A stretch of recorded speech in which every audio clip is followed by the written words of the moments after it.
In this video, I'm going to show you how you can integrate TikTok with Shopify. So I'm going to show you how you can place a TikTok on your Shopify website. So I'm going to embed this and show you doing it as an example.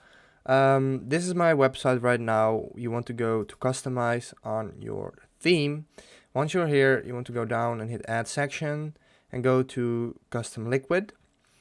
Then this is where we have to add our HTML code. So we have to go to TikTok. Here is a random TikTok.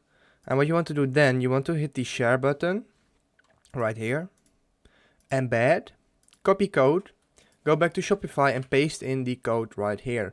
So once you've done that, you can hit save. You can see it already. This is the TikTok right now, and boom, there it is. And this is how you can integrate it with Shopify. So now people can watch this TikTok on your site. If this video helped you out, please leave a like, please subscribe, and see you next time. Have a good day.